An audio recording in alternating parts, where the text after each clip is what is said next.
Advisor council అనే ఒక వ్యవస్థ తీసుకొచ్చినప్పుడు, ప్రభుత్వాలు తీసుకొచ్చినప్పుడు ట్రైబల్ అడ్వైజర్ కౌన్సిల్ అనే వ్యవస్థ దాదాపు 30 మంది ఉండాలా. 30 మందిలో కనీసం 15 మందినే ఉండే 25 మంది ఉండాలా.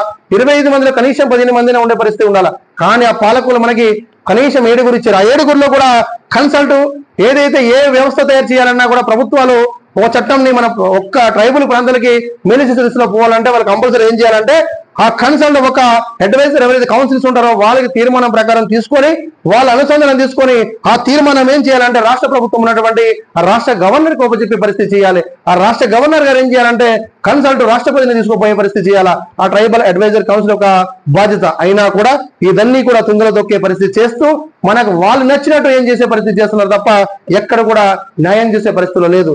రోజులకు మనకు ఉన్నటువంటి చట్టాలు హక్కుల్ని కూడా రోజు తీసే పరిస్థితి చూస్తున్నాం మనమంతా కూడా.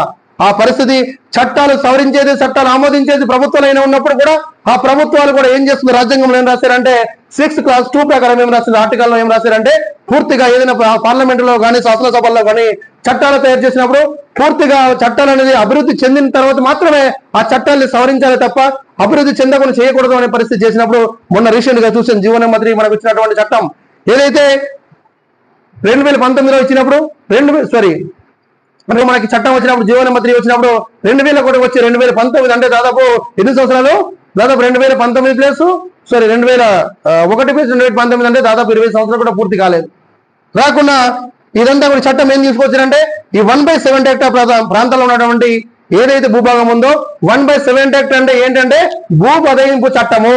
మన తెలుగులో ఈ భూ బదయింపు చట్టం ఏదైతే 1/7 హెక్టార్ ప్రాంతం ఈశాన్య ప్రాంతంలో 275 ఉంటది, అదే దక్షిణ ప్రాంతాల్లో 1/70 ఉంటది. ఈ 1/7 హెక్టార్ ప్రాంతాల్లో ఉన్నటువంటి ఏదైతే ఉందో ఆ భూభాగంలో ఉన్నటువంటి ప్రజలందరూ కూడా ఎవరైతే ఉన్నారో ఆ ఉన్నటువంటి కొండలు నివసించే ఆదివాసులు ఎవరైతే ఉన్నారో ఆ ఆదివాసులకు ప్రత్యేకమైన చట్టాలు హక్కులు ఇచ్చినప్పుడు కూడా ఈ హక్కుల చట్టాన్ని కూడా పూర్తిగా ప్రభుత్వాలు అనేది తుంగలు తొక్కే పరిస్థితి మనం చూసాం.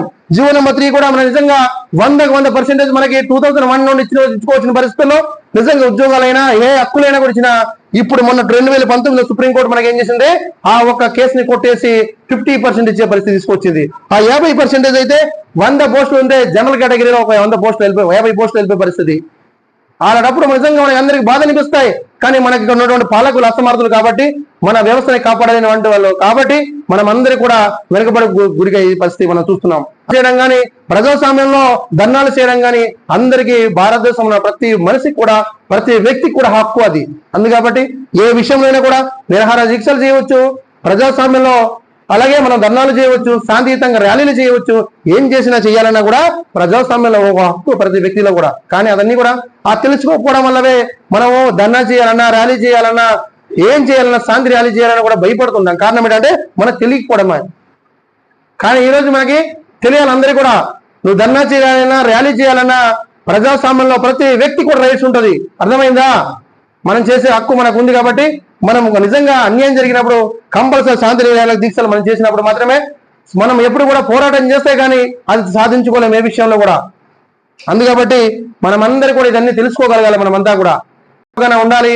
అలాగే లోకల్ లా అంటే స్పెషల్ లా అంటే ఆల్రెడీ 1880 కోట్ల ఇండియన్ స్పెషల్ లా ఏదైతే ఉందో దానికి అనుగుణంగా బ్రిటిష్ వాళ్ళు ఇచ్చినటువంటి ఈ రాజ్యాంగంలో కూడా మనకు ప్రత్యేకమైనటువంటి ఇండియన్ పినల్ కోడ్ ప్రకారం ఏదైతే సెక్షన్స్ కానీ సిఆర్పి సెక్షన్స్ కానీ ప్రతి విషయంలో కూడా మనకి ఇంప్లిమెంటేషన్ చేసుకొని తెలుసుకున్నప్పుడు మాత్రమే ఎవరికి కూడా భయపడం. మనమంతా కూడా మనం లేనప్పుడే ప్రతి వ్యక్తి మనం అడిగే ప్రశ్న కూడా సమాధానం చెప్పలేని పరిస్థితి ఉన్నప్పుడు ప్రతిసారి మనం భయపడుతూనే ఉంటాం.